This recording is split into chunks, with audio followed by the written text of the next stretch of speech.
What do you think? I think we're in play. The Klitschko piece is obviously the complicated electron here, especially the announcement of him as deputy prime minister. And you've seen some of my notes on the troubles in the marriage right now, so we're trying to get a read really fast on where he is on this stuff. But I think your argument to him, which you'll need to make, I think that's the next phone call we want to set up, is exactly the one you made to Yachts. And I'm glad you sort of put him on the spot on where he fits in this scenario. And I'm very glad he said what he said in response. Good. So I don't think Klitsch should go into the government. I don't think it's necessary. I don't think it's a good idea. Yeah, I mean, I guess you think, what, in terms of him not going into the government, just let him sort of stay out and do his political homework and stuff.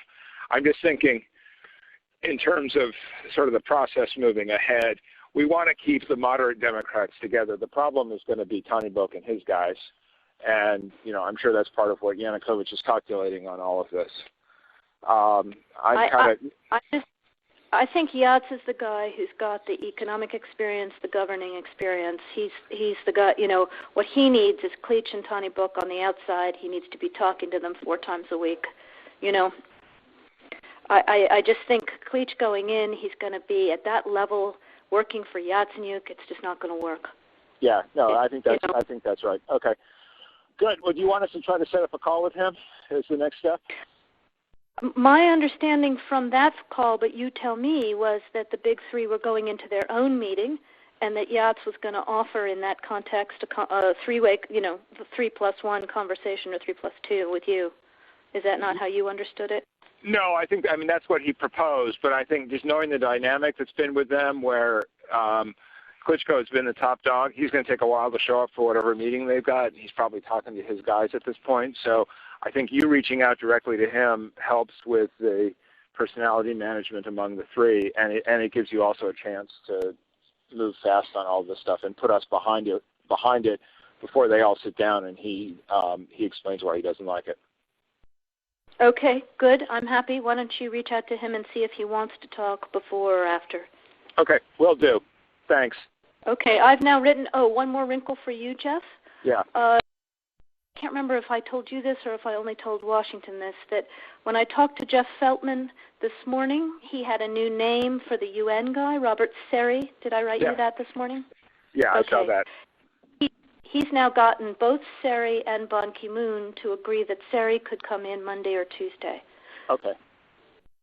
So that would be great, I think, to help glue this thing and have the UN help glue it. And, you know, fuck the EU. No, exactly. And I think we've got to do something to make it stick together, because you can be pretty sure that if it does start to gain altitude, the Russians will be working behind the scenes to try to torpedo it. And again, the fact that this is out there right now, I'm still trying to figure out in my mind why Yanukovych did that.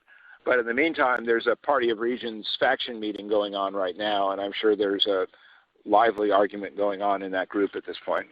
But anyway, we could land jelly side up on this one if we move fast. So let me work on Klitschko, and if you can just keep, I think we want to try to get somebody with an international personality to come out here and help to midwife this thing. And then the other issue is some kind of outreach to Yanukovych, but we probably regroup on that tomorrow as we see how things start to fall into place.